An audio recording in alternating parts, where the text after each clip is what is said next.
This is the story of a college debate team that basically had to argue against its own existence. Our story begins in a crowded classroom in Rwanda. Up at the front is the first all-women debate team in Rwanda. And we're here to support the motion that states that educate... They're all students at another first, Rwanda's first women-only college. It's called the Akila Institute. Samia Millicent is an English teacher and the coach of the team. Okay, the debate team was actually established in the month of March of 2015. So within the same week. And no sooner do they form the club than they're invited to participate in a national competition against the best teams in the country. And we were only given 2 weeks. 2 weeks? Yes. Okay. Mareu Mutoni agrees to be the team captain. She'd actually done a little debate in high school, but she was nervous because they were the first all-female team. They were saying that you are going to be meeting boys, boys, boys.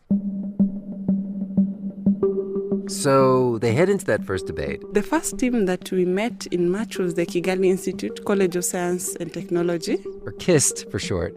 And they told us we're going to debate with KIST. Which you can kind of think of as Rwanda's version of MIT. The champion. So? They arrive at 8 a.m. And by 8:45, we were out of the competition. It's over by 8:45. I would call it a disaster. So most of the girls cried. Yeah, some of our team members cried.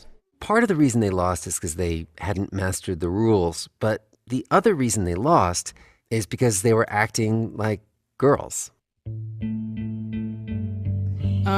I've been debating since my senior 4 in high school. This acting like girls line, I actually heard it from the one woman on the opposing team. Her name is Martine Dushime. I love debating. That is who I am. And when I asked her, how was it that you were the only woman on the boys' team? Why is that? Why is that I was the only girl? She says, whenever you're choosing a team, it always has to be you sending in your best players. Well, they chose the best students to represent, and I was chosen. So I went. As simple as that. But Martine is the one who looked at the Akila team and thought... They were just women. They were acting like women.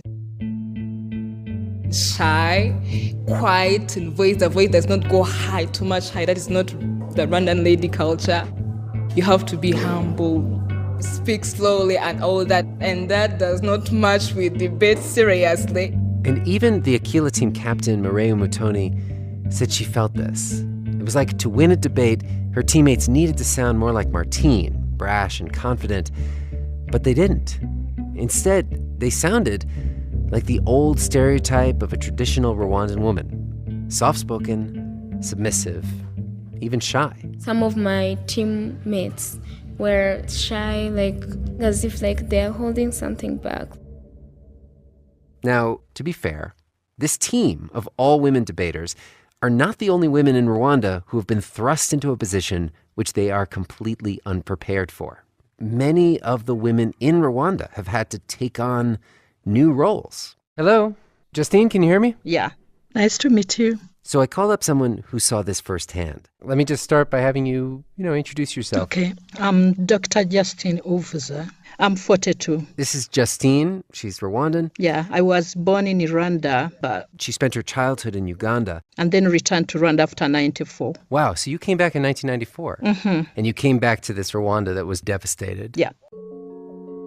The almost unimaginable killing continued today in the Central African nation of Rwanda. So it's safe to say that if you know any story about Rwanda, it is likely this one. The carnage was getting even worse. In the span of about 100 days, back in the spring of 1994. I think I could say that what I saw was probably about the most horrific sight that I have ever come across. There was a genocide against one ethnic group. Soldiers from the Hutu tribe are hacking women and children to death. And by the end of it, corpses litter the roads. More than 10% of Rwanda's population was dead. Yeah, including my father, my siblings, aunties and uncles, and other relatives. So Justine, she shows up after the genocide. I think I was 20. Her family's just been killed, and her country is just broken. You can imagine the situation was just horrible. Sickness, hunger, homelessness, guilt of what their relatives have done. But then, when I returned to Rwanda, she discovers something. She walks into the butcher shop. It's a woman cutting the meat. Yeah. That's weird. So then she walks into a public office, and it's a woman doing the accounting. And that's odd. Also, in the legal system. And then she walks into a court of law, which is such a male space. And there's a woman who's handling cases, a young woman. Yeah, all types of jobs. Justine says the reason why is it's the men mostly who perpetuated the genocide. The men have been killed or arrested or fled. Leaving back a big number of women. The records show that there was 70% women in Rwanda and a big number 70%. Yeah, 70 or even more. And, these women weren't raised to work in courthouses or butcheries. Most of whom were not empowered in any way, or education-wise, or business-wise. Because back before the genocide, Rwanda was a traditional patriarchy. Not only were women not educated, it was almost unknown for them to own land or get a job. And now they had to step in to survive. And this part of the story, where a big war means the men are gone and women fill those jobs, that's a story we have heard. She's making history, working for victory, Rosie. Remember, the Second World War brought women in America out of the home into the workplace. How do you like it? I love it. But it would take decades more for women to compare experiences with each other and, do consciousness-raising groups and kind of work out in their mind what a different life might look like, and then launch this huge movement, demanding women's liberation. And that is how the advancement of women usually goes. It's a pretty incremental psychological evolution where women come to see themselves differently and then demand that the rest of society do the same. Yeah. Except in Rwanda, that's not what happened. The General Assembly, Excellencies, distinguished ladies and gentlemen. Paul Kagame, the president of Rwanda, he and his government literally rewrote the constitution. Women have to be involved at all levels and in all activities meant for the development of our countries. Rwanda was so demolished, remember, so broken, it just couldn't rebuild with men's labor alone. And so Kagame stepped forward with this grand vision of a new Rwanda, one that would not only play catch-up to the West, but actually leapfrog it. To make sure that women are given their rightful place in our society.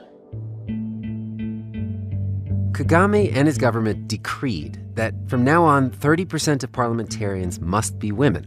And they pledged that girls' education would be specifically encouraged, that women would be appointed as ministers and police chiefs. And Kagame could get away with this hugely ambitious plan to remake Rwandan society, both because he had this popular mandate from heroically ending the genocide, and because he is a strongman military leader who hardly allows any dissent or free speech. In Rwanda, his vision is the command. Women's promotion is largely top-down in Rwanda. It's not from activism or as a movement like we have in the West, where we have had the different stages of feminism. And also, unlike the Western version of this history, in Rwanda, women's empowerment was not about equal rights for women. It actually wasn't a battle for women at all. This is not a battle for women. This is a battle for men and women. It was about what's good for Rwanda. The cause was always the country, not the women. We have to help each other to develop this country. And today, 64% of the people in parliament are women. That's a global record. Last year, in a ranking of countries by how they'd squared the gender gap, Rwanda came in 6th. That's 6th in the world after being a total patriarchy just 20 years ago. While the United States, with its many decades of women's movements, the United States ranked 28th.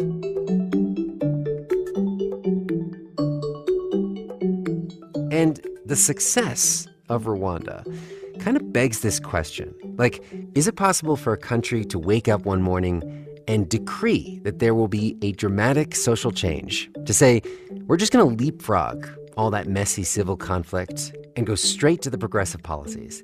We're going to be a new nation from now on. And then that dramatic change just happens. Or does change not really work that way?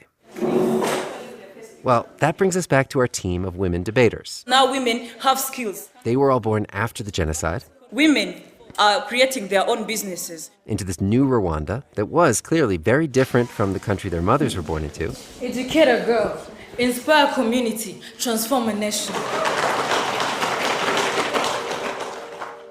Still, there were ghosts to grapple with. I enjoy debating, yeah. From my childhood, This again is Maria Mutoni, the captain of the Aquila team. Talking to her, you can see that she really embraces this idea that she was born to debate. I ask a lot of questions. But in high school clubs, she always felt kind of sidelined by the boys in her class. Yeah, for example, when you're choosing leaders for clubs. Maria says she would try to be the head of her club. It was always expected that the head should be a boy. And she would stand up in front of her whole class and she would say, why can't the chief and then the assistant be all girls? And they would say that's for Americans. That's for Americans. You are trying to be Americans. In the new Rwanda, that was the shorthand for too selfish, too liberated. It translated into, you're doing this for yourself, not for the good of the country. You are trying to rule us. For you don't deserve to be in Rwanda. You don't even deserve to be in Africa. In fact, that is a big part of the reason why Murray decided to go to an all-girls school in the first place. She wanted to find a place where girls could lead clubs and ask tough questions and debate without worrying about seeming too selfish. But, well, you saw how that turned out. By 8:45, we were out of the competition. I would call it a disaster. And so after the catastrophe at the first debate, all the girls on the team got together and they decided that they needed to do something to really transform themselves. So we had to sit down and make sure that our girls feel powerful enough to take on anybody. Samia Millicent, debate team coach, says she had to make the debaters feel like winners, even though the entire debating community of Rwanda thought of them as losers.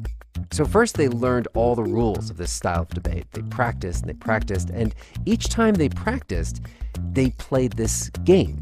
So there is a little game that we'd play every day when we'd meet, and we used to call it the power game. And Samia turned for help to an idea from a very, very popular TED Talk. So I want to start by offering you a free, no-tech life hack. And all it requires of you is this, that you change your posture for 2 minutes. This is a clip from that talk. 2 minutes, 2 minutes, 2 minutes. It's been viewed like 35 million times, but in case you missed it, this is Amy Cuddy. She's a professor at Harvard Business School, and she argues that you can radically change your inner state by taking on these brief poses. 2 minutes and you get these changes. Like say you're in the bathroom right before a job interview. You stand like Wonder Woman for 2 minutes, so legs apart, hands on hips. You will feel more confident, more relaxed, more in control. You will do better on that interview.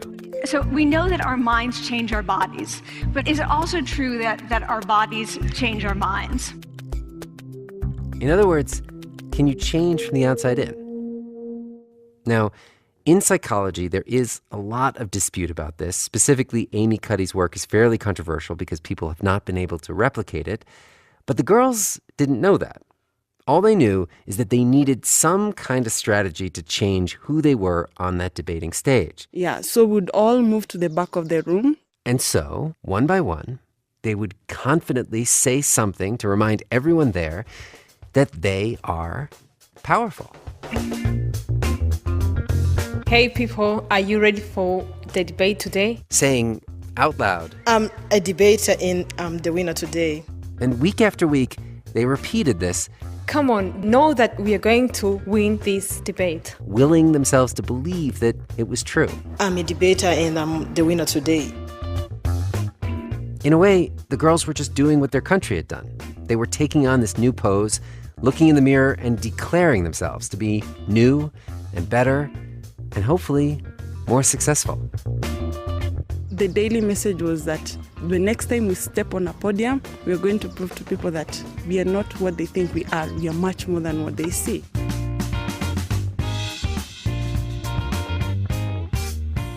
So when we left off our story, the debate team of Aquila was turning to power posing to transform themselves.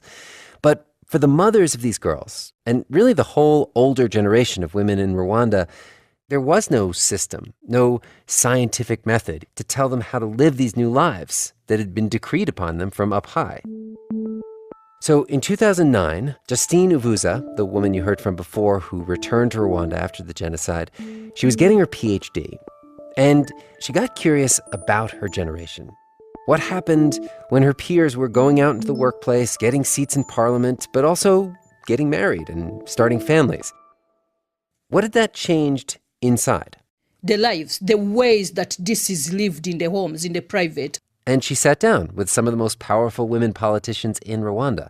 And I'm interviewing them on issues that relate to their personal lives of balancing politics and family. And when she conducted her research, what she found, with rare exception, was that no matter how powerful these women were in public, that power seemed not to pass the front door of their own home. One told me how her husband expected her to make sure that his shoes were polished, the water was put in the bathroom for him, his clothes were ironed. And he wanted not only his shoes laid out in the morning, but his socks to be put on top of the shoes. And he wanted it done by his wife. And this is a woman who is a member of parliament. Most of them talked about stories like that. It almost seemed like the more powerful a woman became, the more she was expected to do these ceremonial domestic duties. And Justine says it was not an option to outsource it to a maid or get your husband to do more. I think in my research, I term it as being a good woman. What the Rwandan culture perceives as a good woman. Because to be a good Rwandan woman meant being patriotic, going out into the workforce, serving your country. It also meant being docile and serving your husband. Yeah. These women are still expected to be very good traditional women and be also very good political women.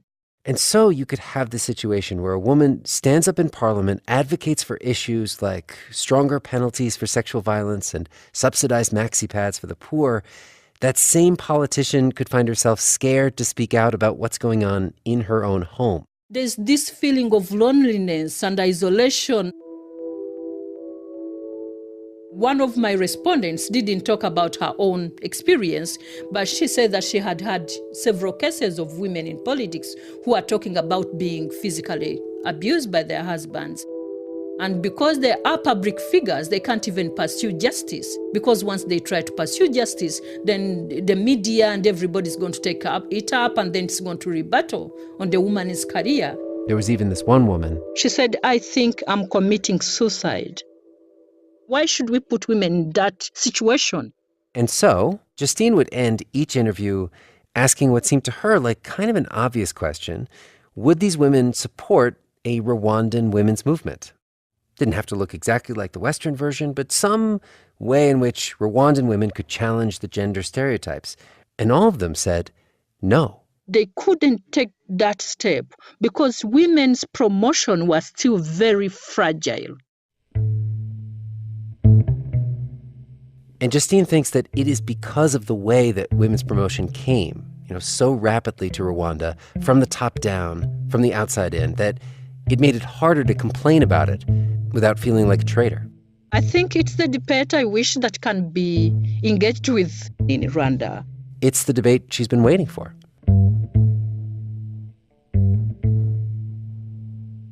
Good morning, judges. So let's go back to our team of debaters. For months, they've been practicing power poses, doing mock debates, and they show up for another countrywide competition. I was so nervous. Yeah. And in the morning we came. So we get there and they just look at us like, look at these people. Do they even know why they're here? She says the people were literally pointing, laughing, saying, really? They're back? Do you remember any of that, people saying that? I was among the ones that said that. Don't tell them. This is Martine from the KISS team again, who of course was laughing too. Yeah, I felt very confident with Akila. Then before we know it, the MC takes over and starts introducing the schools. The MC is introducing the school, saying, here we have the debaters from KISS, and here we have the debaters from Kepler. And when he gets to Akila, he says, the ladies from Akila. The ladies from Akila. Yeah. And it was being said in a sarcastic way, and we were like, God. And one of the guys apparently, at some point, like, either another contestant or a member of the audience said, you were saying something like, I feel feminism in the air. Yeah, I can just sense feminism here. So we're like, God, why do people just have to look at us and feel like, we don't deserve to be standing on the same podium with them? So I told the girls, the task that we have today is to show these people that we didn't come to just grace the occasion. We came to take the trophy with us. So with that, they got into the brainstorming sessions. So then it's time for each team to send up a representative to choose their first opponent, and to make it worse, they go to the ballot, and the team they pick is the College of Science and Technology. Martine's team, MIT. The very team that beat Aquila in the match competitions is the very team that Aquila had to meet first. I was so confident. I knew I debated with these people, and they were so much poor. Just women, girls. Next, the judges have to choose which topic they're going to debate. And there are 8 possible topics, all announced the night before. The one topic that the Aquila team wants, the topic they know they're going to rock, is the one that says, this house believes that developing countries should adopt Western feminism. And they want it because this phrase, Western feminism, is a symbol for all the ways that they hope to change their relationships with men, demanding real equality at home. And so the judges get up on stage, they take the mic, and they say, the topic that the Aquila team will debate is... This house believes that developing countries should adopt Western feminism. Yes, they are so excited. And now they go off to choose the piece of paper that will tell them which side of this debate position they will be arguing. We go to the ballot again, and we are on the opposing side.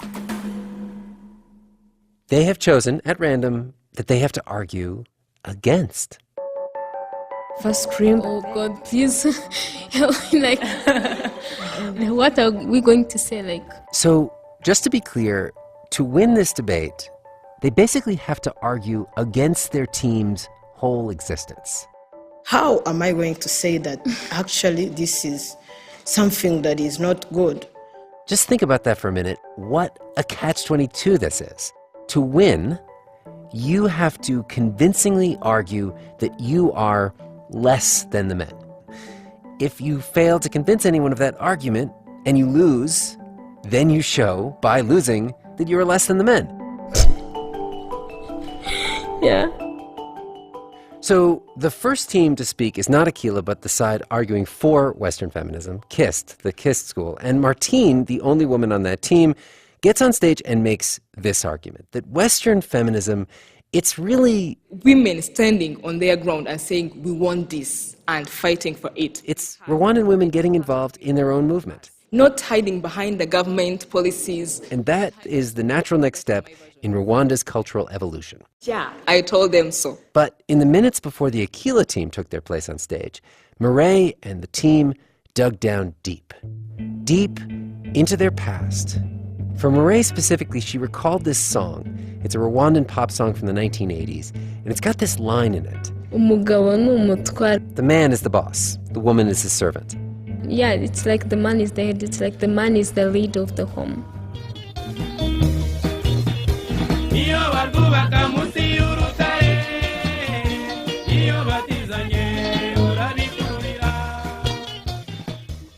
And Mireille and the other girls start to think of all these other phrases that they've heard over the years, phrases that are flung even today at women who stand up for themselves. That's for Americans. You are trying to be Americans. Phrases they'd heard from their uncles, their teachers. Women are no longer taking care of the families. Phrases meant to make women feel like putting their own interests first was egotistical, unpatriotic. They are wasting a lot of money. Or scandalous and attention-seeking. Rihanna, Beyonce, walking half naked. And so the team pulls this kind of ninja move where they go up on stage and they start channeling all of these things that they have heard throughout their entire lives. That's for Americans. And kind of boldly, confidently say all of these things that are said to women to make them feel small. Women are no longer taking care of the families. Just women. The head should be quiet, shy. The man is always the head. There is no body that is controlled by two heads. You can only work as a neck to help the head turn in whatever direction you want.